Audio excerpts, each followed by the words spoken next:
열왕기하 17장 1절에서 23절입니다. 유다의 왕 아하스 제12년에 엘라의 아들 호세아가 사마리아에서 이스라엘 왕이 되어 9년간 다스리며 여호와께서 보시기에 악을 행하였으나 다만 그 전 이스라엘 여러 왕들과 같이 하지는 아니하였더라. 아수르의 왕 살마네셀이 올라오니 호세아가 그에게 종이 되어 조공을 드리더니 그가 애굽의 왕 소에게 사자들을 보내고 해마다 하던 대로 아수르 왕에게 조공을 드리지 아니하매 아수르 왕이 호세아가 배반함을 보고 그를 옥에 감금하여 두고 아수르 왕이 올라와 그 온 땅에 두루 다니고 사마리아로 올라가 그곳을 3년간 애워쌌더라. 호세아 제9년에 아수르 왕이 사마리아를 점령하고 이스라엘 사람을 사로잡아 아수르로 끌어다가 고산 강가에 있는 할라와 하볼과 메댓 사람의 여러 고을에 두었더라. 이 일은 이스라엘 자손이 자기를 애굽 땅에서 인도하여 내사 애굽의 왕 바로의 손에서 벗어나게 하신 그 하나님 여호와께 죄를 범하고 또 다른 신들을 경외하며 여호와께서 이스라엘 자손 앞에서 쫓아내신 이방 사람의 규례와 이스라엘 여러 왕이 세운 율례를 행하였습니다. 이스라엘의 자손이 점차로 불의를 행하여 그 하나님 여호와를 배역하여 모든 성읍의 망대로부터 견고한 성에 이르도록 산당을 세우고 모든 산 위에와 모든 푸른 나무 아래 목상과 아세라상을 세우고 또 여호와께서 그들 앞에서 물리치신 이방 사람 같이 그곳 모든 산당에서 분향하며 또 악을 행하여 여호와를 경노하게 하였으며 또 우상을 섬겼으니 이는 여호와께서 그들에게 행하지 말라고 말씀하신 일이라. 여호와께서 각 선지자와 각 선견자를 통하여 이스라엘과 유다에 지정하여 이르시기를 너희는 돌이켜 너희 악한 길에서 떠나 나의 명령과 율례를 지키되 내가 너희 조상들에게 명령하고 또 내 종 선지자를 통하여 너희에게 전한 모든 율법대로 행하라 하셨으나 그들이 듣지 아니하고 그들의 목을 곧게 하기를 그들의 하나님 여호와를 믿지 아니하던 그들 조상들의 목같이 하여 여호와의 율례와 여호와께서 그들의 조상들과 더불어 세우신 언약과 경계하신 말씀을 버리고 허무한 것을 뒤따라 허망하며 또 여호와께서 명령하사 따르지 말라 하신 사방 이방 사람을 따라 그들의 하나님 여호와의 모든 명령을 버리고 자기들을 위하여 두 송아지 형상을 부어 만들고 또 아세라 목상을 만들고 하늘의 1월 성신을 경배하며 또 바알들을 섬기고 또 자기 자녀를 불 가운데로 지나가게 하며 복술과 사수를 행하고 스스로 팔려 여호와 보시기에 악을 행하여 그를 경노하게 하였으므로 여호와께서 이스라엘에게 심히 노하사 그들을 그 앞에서 제거하시니 오직 유다 지파 외에는 남은 자가 없으리라. 유다도 그들의 하나님 여호와의 명령을 지키지 아니하고 이스라엘 사람들이 만든 관습을 행하였으므로 여호와께서 이스라엘의 온 족속을 버리사 괴롭게 하시며 노략군의 손에 넘기시고 마침내 그 앞에서 쫓아내시니라. 이스라엘을 다윗의 집에서 찢어 나누심에 그들이 느밧의 아들 여로보암을 왕으로 삼았더니 여로보암이 이스라엘을 몰아 여호와를 떠나고 큰 죄를 범하게 하매 이스라엘 자손이 여로보암이 행한 모든 죄를 따라 행하여 거기서 떠나지 아니하므로 여호와께서 그의 종 모든 선지자를 통하여 하신 말씀대로 드디어 이스라엘을 그 앞에서 내쫓으신지라. 이스라엘이 고향에서 아수르에 사로잡혀 가서 오늘까지 이르렀더라. 아멘. 열왕기하 17장은 북이스라엘의 멸망에 대해서 기록하고 있는데 오늘 본문 1장에서 23절은 멸망한 사건에 대해서 이야기하고 있고요. 또 멸망의 이유에 대해서도 이야기하고 24절부터 끝날 때까지는 멸망 후에 이제 이스라엘을 정복했던 아수르의 정책에 대해서 설명하고 있습니다. 아수르는 강제 이주 정책을 사용하는데요. 그냥 단순히 사마리아와 북이스라엘 정복하고 지배한 것이 아니라 그 지역에 있던 이스라엘 사람들을 다른 지역으로 이주시키고 또 다른 이방 사람들을 강제로 사마리아와 이스라엘 지역으로 이주시켜서 혼혈 정책을 사용하는 것이죠. 그렇게 하면 이제 아수르에게 배반하거나 반역해서 이렇게 쿠데타가 일어나지 않고 독립운동이나 이런 것들이 불가능하게 되니까 이런 아수르의 정책은 실질적으로 굉장히 효과를 발휘해서 정복한 여러 지역을 다스리는 중요한 정책으로 사용됩니다. 그런 내용들을 후반부에서는 기록하고 있습니다. 북이스라엘의 멸망에 대해서 성경은 두 가지로 이야기합니다. 첫 번째는 외교적 실수이죠. 그러니까 그 당시에 이스라엘에 이렇게 영향을 미쳤던 나라는 북쪽에 있는 아시리아, 아수르 제국입니다. 아수르 제국인데 이제 이스라엘의 마지막 20번째 왕이 호세아라는 왕이거든요. 그 전인 베가를 살해하고 쿠데타를 일으켜서 왕이 되고 9년 동안 마지막으로 북이스라엘을 통치한 왕인데요. 호세아 선지자와는 동명이인이어서 여러분 성경 볼 때 선지자가 왕도 했네요. 이런 동명이인이 몇 명 있어요.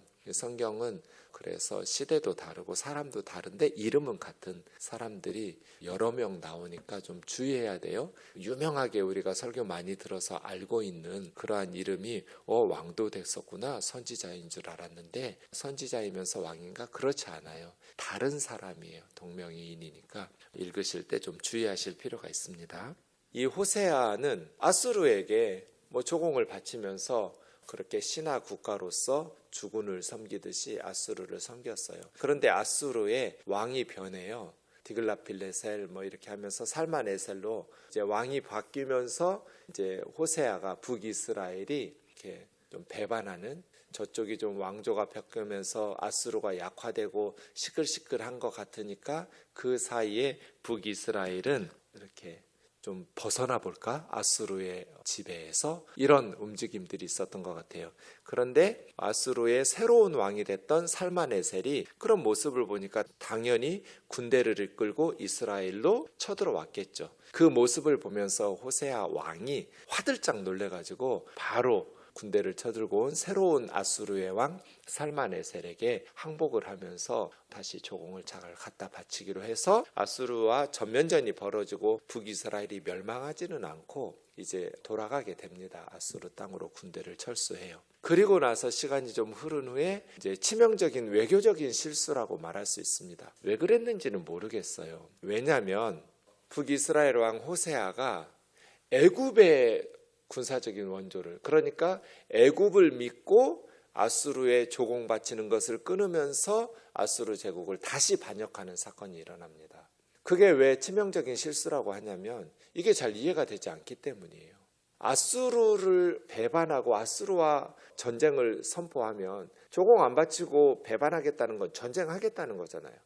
그러면 이제 북이스라엘이 그런 결정을 내린 것은 애굽을 믿었기 때문이거든요. 그래서 애굽의 군사적 원조를 하면서 우리를 도와달라고, 그러면 우리가 아수르와 싸우겠다고, 아수르를 이제 더 이상 못 섬기겠다, 이러려면 애굽이 아수르와 비교해서 강력한 군사력과 이러한 맞서 싸울 만한 힘을 가지고 있어야 되잖아요. 근데 이해되지 않는다는 것은 당시의 애굽은 아수르에게 계속 패배했어요. 전쟁에서 이긴 적이 한 번도 없어요. 그러니까 당시의 이집트는 아수르 제국의 상대가 안 돼요.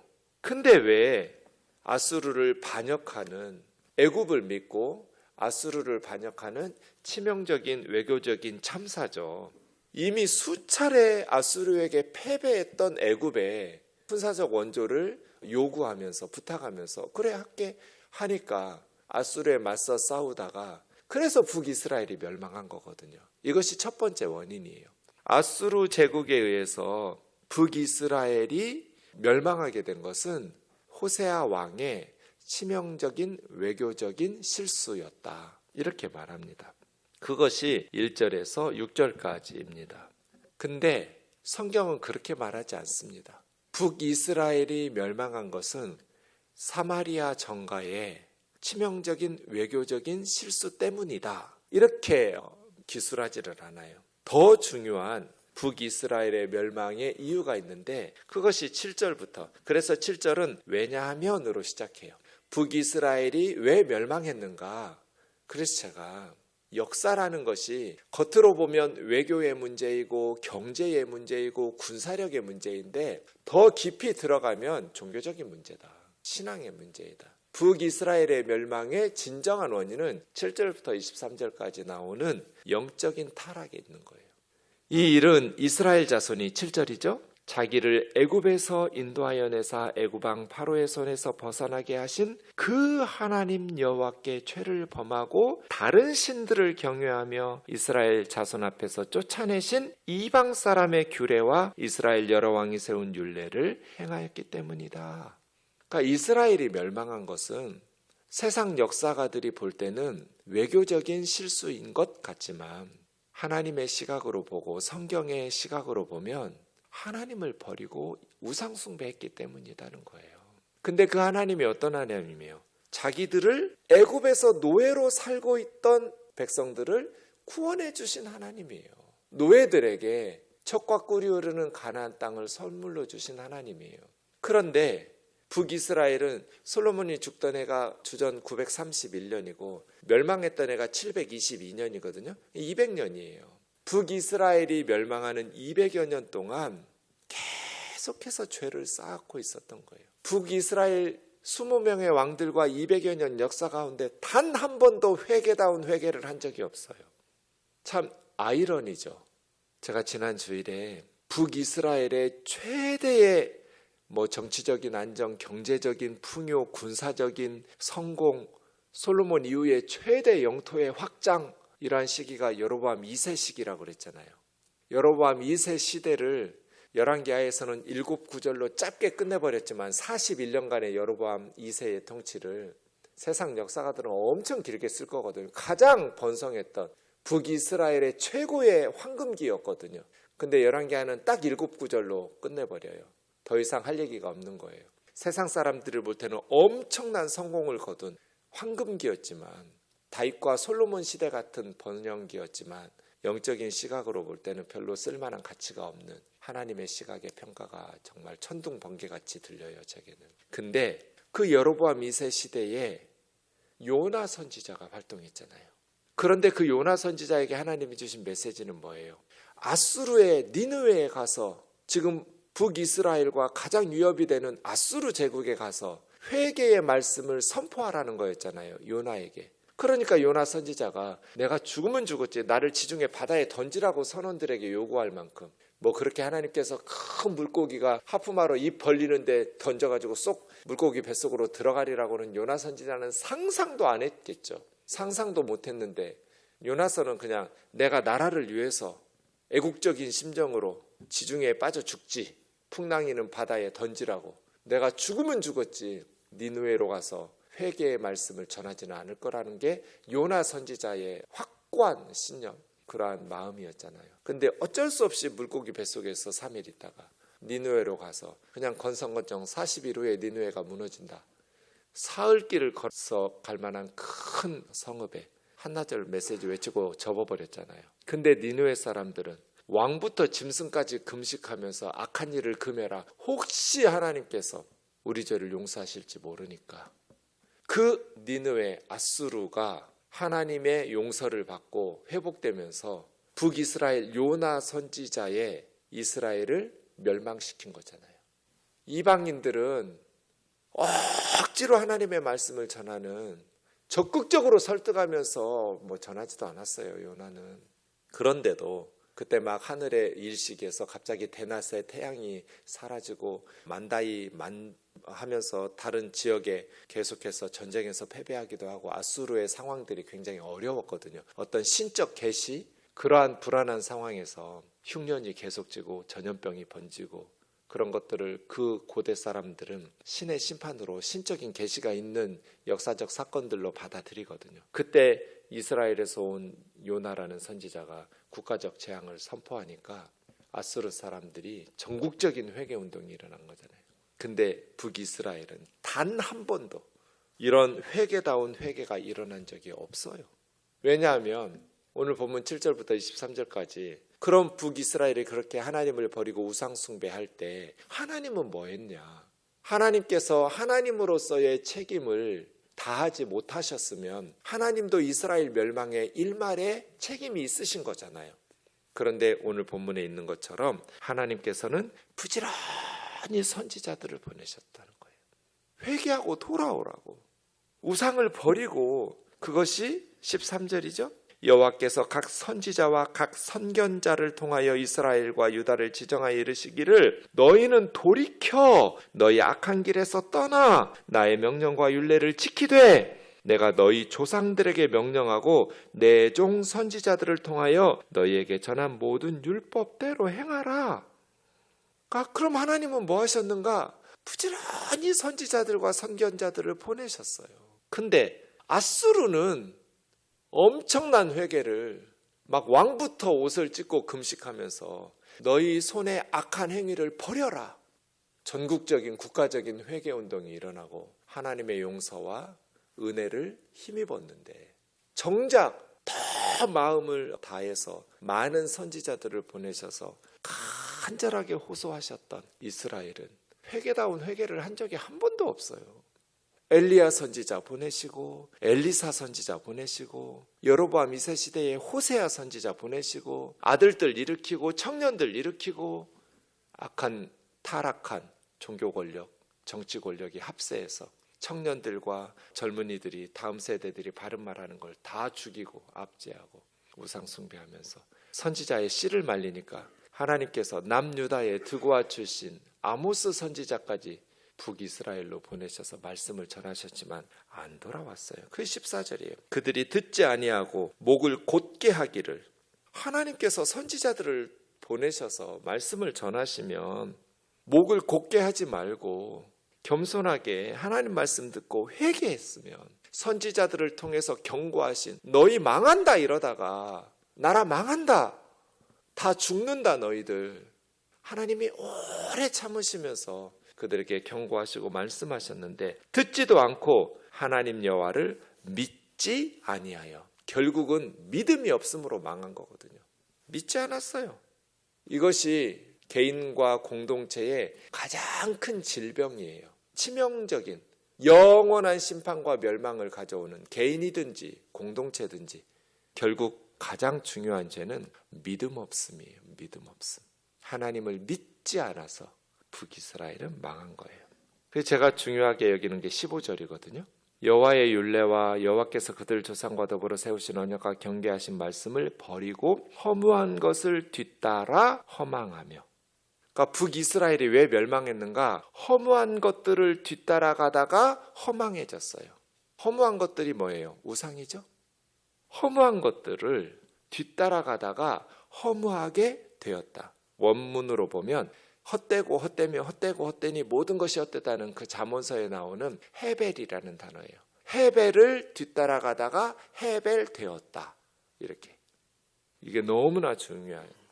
우리가 거룩하신 하나님을 따라가면 거룩하게 돼요. 근데 허망한 것들을 따라가게 되면 허망한 존재가 돼요. 우리 인생이. 이스라엘은 헛된 것들을 뒤따라가다가 헛된 존재가 돼버렸어요. 가치 있는 존재가 안 됐어요. 허망한 우상을 섬기고 허망한 우상을 따르다가 자신들이 허망한 인생, 허망한 존재, 허망한 실존이 돼버렸어요. 쓸모없는 존재가 돼버렸어요. 무가치한 존재가 되었어요. 왜? 무가치한 우상들을 따라갔기 때문이에요. 가치 있는 하나님을 따라가면 우리의 삶이 가치 있는 존재가 되거든요. 가치 있는 삶을 살게 돼요. 그래서 이 15절을 우리가 기억해야 돼요. 우리는 누구를 믿고 따르느냐에 따라서 우리 존재가 결정돼요. 허망한 우상을 믿고 따르게 되면 허망한 존재가 돼요. 허망한 인생을 살아요. 그러나 거룩하신 하나님을 믿고 따르게 되면 우리의 삶이, 우리의 존재가 거룩하게 가치 있는 존재가 돼요. 그래서 뭐 공부를 잘했느냐, 직업이 뭐냐, 재산이 많으냐, 이게 중요한 게 아니에요. 누구를 따르느냐. 우리는 누구를 따르는가? 거룩하신 하나님을 따르는가? 참 빛과 진리이신 예수 그리스도를 따르는가? 아니면 세상의 허망한 것들을 추구하고 허망한 것들을 따르다가 허망한 인생, 허망한 존재 돼버리는가? 헤벨이라는 것은 후 하고 한번 나가는 입김 같은 거예요. 바람 같은 것, 바람을 잡으려는 것 같은 헛된 일. 아무리 바람을 잡으려고 해도 손가락 사이로 다 빠져나가 버리잖아요. 쓸모없는 헛된 일에 인생 쏟아붓고 그걸 헤벨이라고 그래요. 이게 워드플레이죠. 15절이. 이스라엘이 왜 망했는가? 하나님이 보실 때 허망한 것들을 따라가다가 허망하게 돼버렸기 때문에 헤벨을 쫓아가다가 헤벨 돼버렸어요. 첫 번째부터 단추를 잘못 꼈어요. 솔로몬의 신하였던 여로보암 1세가 베델과 단에 금송아지 세워놓은 거예요. 이게 잘못된 거예요. 그래서 오늘 본문에서도 그 이야기를 해요. 두 금송아지 16절이죠. 자기들을 위하여 두 송아지 형상을 부어 만들고 허망한 것들을 만들어 놓고 그거 외에 아세라 목상 만들고 하늘의 1월 성신의 우상들 만들고 거기다가 자기 자식들 불살라 바치고 여호와 하나님께서 심히 노하사 그들을 하나님 앞에서 제거하시니 그래서 이스라엘이 망한 거예요.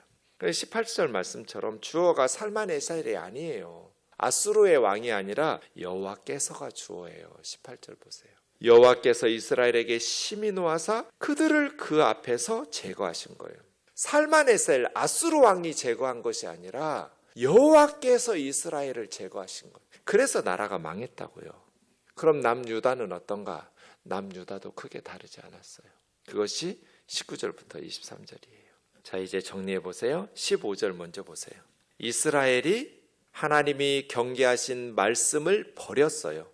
하나님께서 그들과 세우신 언약과 하나님의 말씀을 이스라엘이 버리니까 20절 보세요. 여호와께서 온 이스라엘 족속을 버리사.